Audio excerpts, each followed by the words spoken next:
السلام علیکم ورحمۃ اللہ وبرکاتہ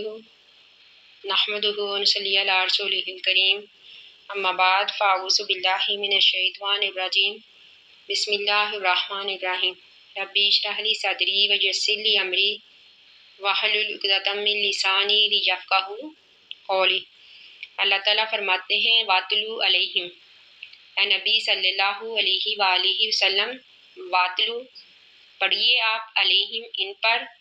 نبا خبر ابن آدمہ حضرت آدم علیہ السلام کے دو بیٹوں کی، بالحق کی ساتھ حق کے۔ اللہ تعالیٰ فرماتے ہیں کہ نبی صلی اللہ علیہ وآلہ وسلم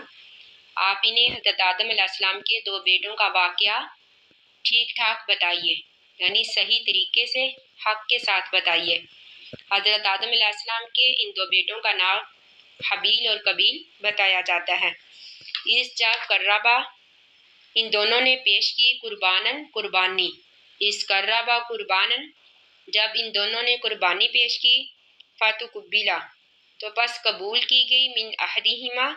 ان دونوں میں سے ایک کی قربانی، یعنی جب ان دونوں نے قربانی کی اللہ کی بارگاہ میں تو ایک کی قربانی قبول کی گئی، ولم یتقبل اور نہیں قبول کی گئی، من الاخری دوسرے کی۔ یہ ان دونوں نے قربانی کیوں کی، اس کے بارے میں کوئی صحیح روایت موجود نہیں ہے، البتہ یہ بات مشہور ہے کہ حضرت آدم علیہ السلام اور حضرت حوا علیہ السلام کے ملاپ سے ایک ہی وقت میں دو بچے پیدا ہوتے، یعنی ایک لڑکا اور ایک لڑکی، تو اسی طرح دوسرے حمل سے پھر ایک لڑکا اور ایک لڑکی پیدا ہوتے، تو پہلے حمل والے بچوں کا نکاح دوسرے حمل والے بچوں سے کروا دیا جاتا۔ تو اسی طرح حابیل کے ساتھ پیدا ہونے والی لڑکی جو تھی وہ بدصورت تھی، اور قابیل کے ساتھ پیدا ہونے والی لڑکی خوبصورت تھی، تو رواج کے مطابق حابیل کا نکاح قابیل کی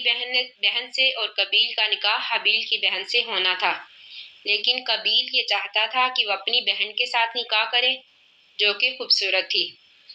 تو حضرت آدم علیہ السلام نے اسے سمجھایا لیکن وہ نہ سمجھا، تو پھر حضرت آدم علیہ السلام نے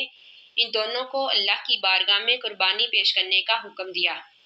تو حضرت آدم علیہ السلام نے فرمایا کہ جس کی قربانی قبول کی گئی وہی قابیل کی بہن سے نکاح کرے گا۔ تو جب ان دونوں نے قربانی کی تو حابیل کی قربانی کو قبول کر لیا گیا، یعنی آسمان سے آگ آئی اور حابیل کی قربانی کو کھا گئی، اور بعض مفسرین کا کہنا ہے کہ ان دونوں نے قربانی اپنی مرضی سے اللہ کی بارگاہ میں پیش کی، یعنی اپنی کسی نظر کی وجہ سے۔ تو جب ان دونوں نے قربانی اللہ کی بارگاہ میں کی تو حابیل کی قربانی کو قبول کر لیا گیا اور قابیل کی قربانی کو اللہ تعالیٰ نے قبول نہ کیا، تو اسی وجہ سے قابیل جو تھا وہ حسد کا شکار ہو گیا۔ قالا تو کہا، لا اقتلنک ضرور میں قتل کر دوں گا تجھ کو، یعنی جب قابیل کی قربانی کو اللہ تعالیٰ نے قبول نہ کیا تو وہ حسد کا شکار ہو گیا اور اس نے کہا لا اقتلنک ضرور میں قتل کر دوں گا تجھ کو۔ قالا تو کہا حابیل نے، یعنی کہا دوسرے نے، انما پس بے شک یتقبل اللہ قبول کرتا ہے اللہ تعالیٰ، من المتقین پرہیزگار لوگوں کی قربانی۔ لائن اگر بسطتا الیہ لائن اگر بسطتا تو پھیلائے گا علیہ میری طرف، یا بڑھائے گا میری طرف، یدا کا اپنا ہاتھ، لی تقتلانی یہ کہ تو قتل کرے مجھ کو، یعنی حابیل نے کہا کہ اگر تو میری طرف اپنا ہاتھ بڑھائے گا یہ کہ تو قتل کرے مجھ کو، ما آنا نہیں ہوں میں، بباسطن پھیلانے والا، یدیہ اپنا ہاتھ، الیکا تیری طرف، لی اقتلکا یہ کہ میں قتل کروں تجھ کو، انی بے شک میں اخاف اللہ ڈرتا ہوں اللہ تعالیٰ سے، رب العالمین جو کہ رب ہے تمام جہانوں کا، انی بے شک میں اریدو ارادہ رکھتا ہوں، انتبو یہ کہ تو سمیٹ لے، باسمی میرے گناہ کو بھی، و اسمی کا اور اپنے گناہ کو بھی، فتکونا پس تو ہو جائے، من اصحاب الناری دوزیوں میں سے، یعنی جہنم کے رہنے والوں میں سے۔ میرے گناہ کا مطلب وہ گناہ ہے، یعنی حابیل نے کہا کہ میں چاہتا ہوں کہ تو میرا گناہ بھی سمیٹ لے اور اپنا گناہ بھی، تو یہاں پر میرے گناہ سے مطلب وہ گناہ ہے جو کہ مجھے اس وقت ہوتا اگر میں تجھے قتل کرتا، جیسا کہ حدیث میں ہے کہ نبی اکرم صلی اللہ علیہ وآلہ وسلم نے فرمایا کہ قاتل اور مقتول دونوں ہی جہنم میں جائیں گے۔ تو صحابہ کرام نے پوچھا کہ اللہ کے رسول،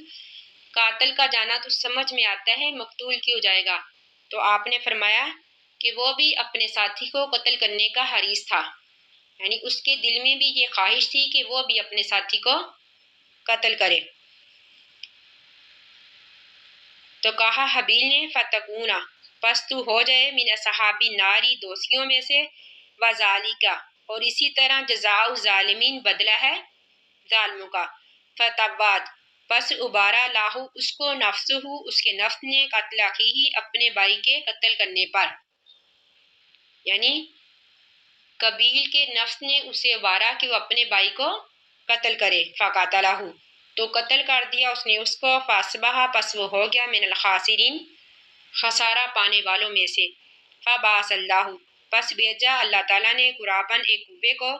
یبحثو، وہ کریدنے لگا، فی الارض، زمین کو، یعنی کوہ جو تھا وہ اپنے پنجوں سے زمین کریدنے لگا، یعنی جب اس نے اپنے بھائی کا قتل کر دیا تو پھر اسے سمجھ نہ آیا کہ وہ اپنی بھائی کی لاش کا کیا کرے۔ پھر اللہ تعالیٰ نے ایک کوے کو بھیجا جو کہ اپنے پنجے سے زمین کریدنے لگا تاکہ دکھائی اس کو کہ وہ کس طرح اپنے بھائی کی لاش کو دفن کرے، یعنی فبعث اللہ، پس بھیجا اللہ تعالیٰ نے، غراباً، ایک کوہ، یبحثو، وہ کریدنے لگا، فی الارض، زمین، لیوریہ، تاکہ دکھائی اس کو، کیفا، کیسے، یواری، وہ چھپائے یا پھر دفن کرے، سوات اخیہ، اپنے بھائی کی لاش کو، سواتا، لاش، اخیہ، اپنے بھائی کی، کالا، تو کہا اس نے، یا ویلتا، ہائے افسوس، اعجزتو، میں عاجز ہوں، اس بات سے بھی، انکونا، یہ کہ میں ہو جاتا، مثل ھذا الغراب، اس کوے کی طرح، فاواریہ، پس میں دفنا دیتا، سوات اخی، اپنے بھائی کی لاش کو، یعنی پھر وہ کہنے لگا کہ میں افسوس کہ میں اس کوے جیسا ہونے سے بھی رہا کہ میں اپنے بھائی کی لاش کو دفنا دیتا، فاسبا، پس وہ ہو گیا من النادمین، شرمندہ ہونے والوں میں سے۔ تو اللہ تعالیٰ فرماتے ہیں من اجل ذالکا، اسی وجہ سے، یعنی اسی قتل کرنے کی وجہ سے، یعنی اس ناحق قتل کے بعد اللہ تعالیٰ نے انسانی جان کی قدر و قیمت کو واضح کر دیا، یعنی اس آیت سے ہمیں یہ معلوم ہوتا ہے کہ اللہ کے ہاں انسانی جان کی کتنی قدر و قیمت ہے۔ اللہ تعالیٰ فرماتے ہیں من اجل ذالکا، اسی وجہ سے، یعنی اسی ناحق قتل کی وجہ سے، کتابنا، لکھ دیا ہم نے، علی بنی اسرائیل، بنی اسرائیل پر، انہو، بے شک جو بھی، من قتل نفسا، قتل کرے کسی نفس کو، بغیر نفس، بغیر کسی نفس کے، او فسادین، یا فساد کے، فی الارض، زمین میں، فکانما، گویا کہ، قاتل الناس، قتل کیا اس نے، فکانما، گویا کہ، قاتلہ، اس نے قتل کیا، الناس جمیعاً، تمام لوگوں کو، یعنی جو کوئی کسی کو ناحق قتل کرے گا، یعنی بغیر کسی بدلے کے، بغیر کسی غلطی کے،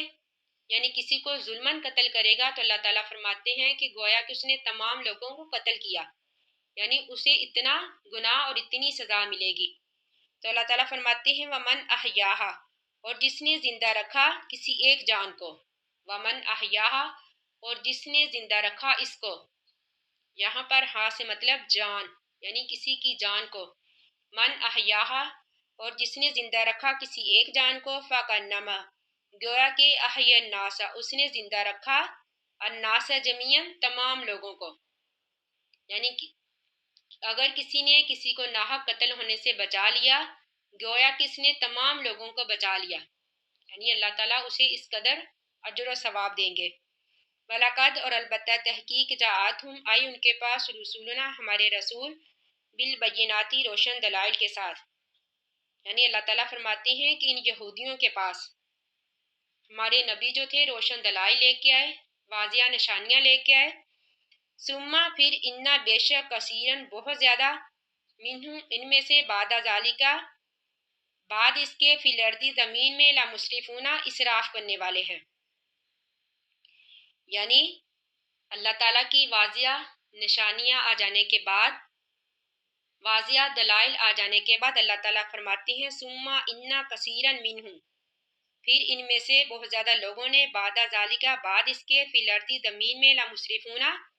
اسراف کرنے والے ہوئے، یعنی واضح آیتیں آ جانے کے بعد، واضح نشانیاں آ جانے کے بعد پھر بھی انہوں نے اللہ تعالیٰ کی نافرمانی کی، اللہ کے رسولوں کو جھٹلایا۔ تو اس میں گویا کہ اللہ تعالیٰ ہمارے نبی صلی اللہ علیہ وآلہ وسلم کو تسلی دے رہے ہیں کہ آپ